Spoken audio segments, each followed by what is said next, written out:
ಏನು ಮಾಡ್ತಾಯಿದ್ದೆ ಅಂಗಡಿಲಿ? ಸೀರೆ ತಗೊಂಡು. ಏನು ತಗೊಂತ ಇದೆ? ಸೀರೆ ಸೀರೆ ನೋಡ್ಕೋ ಈಗ ಏನ್ರಿ ಮೀಡಿಯಾ ಒಬ್ಬೊಬ್ರು ಏನ್ ಮಾಡ್ತಾರೆ ಗೊತ್ತಾ? ಪೊಲೀಸ್ ಅನ್ಕೋಬಿಟ್ಟೆ ಅವ್ನ. ಪೊಲೀಸ್ ಅನ್ಕೋಬಿಟ್ಟಂತೆ ಇರ್ಬೇಕಾರೆ ಗಾಡಿ ನಂಬರ್ ಹಾಕ್ಬಿಡಪ್ಪ. ಗಾಡಿ ನಂಬರ್ ಹಿಂದೆ ಇರೋದು ಕಣೋ. ಎಲ್ಲ ಎಡಿಟ್ ಮಾಡ ಆಮೇಲೆ ರೆಕಾರ್ಡ್ ಆಗ್ತಾ ಇತ್ತಾನೆ. ಸಿಗ್ನಲ್ ಅಲ್ಲಿ ಹೋಗಿ ನಿಂತ್ಕೊಂಡಾಗ ಎಸ್ಕೇಪ್ ಆಗಕ್ಕಾಗಲ್ಲ ಪೊಲೀಸ್ ಬಂದ್ರೆ. ಅದಕ್ಕೆ ಹಿಂದೆ ಇರ್ಬೇಕು. ಸಿಗ್ನಲ್ ಬಿಟ್ಟಾಗ ಜಿ ಅಂತ ಹೋಗ್ಬೇಕು. ನೋಡ ನಮ್ ಲೋಕಿ ಗೋಸ್ವಾಮಿ ಪೆಟ್ರೋಲ್ ಬೇಕಣ ಏನಾಯ್ತು ಪೆಟ್ರೋಲ್ ಇದೆಯಾ? ನಮಗ್ ಪೆಟ್ರೋಲ್ ಖಾಲಿ ಆಗೋಯ್ತು ಕಣ.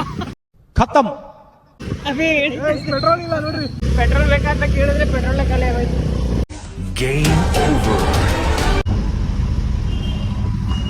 ಹೆಂಗೋ ಜಂಪ್ ಹೊಡಿಯೋದು. ಕೆಲ್ಸಕ್ಕೆ ಹೋಯ್ತಾ ಇದೆಯಾ ತಾನೆ? ಪೆಟ್ರೋಲ್ ಹಾಕ್ಸ್ಬೇಕಂತ ಇದಿಲ್ಲ ನೋಡ್ಕೊಂಡಿಲ್ಲ. ನೀರ್ ಇರ್ಬೇಕಾರೆ ಅಲ್ಲ, ಮಳೆ ಬಂದಾಗ ಇಲಿ ನುಗ್ಗಿ ವೈರೆಲ್ಲ ಕಚ್ಚಿ ಪೆಟ್ರೋಲ್ ಹಾಕ್ಸಿದ್ರೆ ಪೆಟ್ರೋಲ್ ಹಾಕ್ಸೇ ಇಲ್ಲ ಅಂತ ಹೇಳುತ್ತೆ ಗಾಡಿ. ಆ ಬೋಳಿ ಮಗನಿಗೆ ಅರ್ಥವಾಗುತ್ತದೆ. ಫುಲ್ ಆಗ್ತದೆ. 1900 ರೂಪಾಯಿಗೆ ಹಾಕ್ಸೋಣ ಪೆಟ್ರೋಲ್. ಹಾಕ್ಸ್ಕೊಂಡು ಯಾಕೋ ತಳ್ಕೊಂಡು ಇದೆಯಾ? ನನ್ ಮೇಲೆ ನಿನ್ಗೆ ಯಾಕೆ ಇಷ್ಟು ದ್ವೇಷ? ಈ ಗೋಸ್ವಾಮಿ ಹೆಸರು ಎತ್ತಿದ್ಕೆ ನಮ್ಮ ಪೆಟ್ರೋಲೇ ಖಾಲಿ ಆಗೋಯ್ತಲ್ಲ.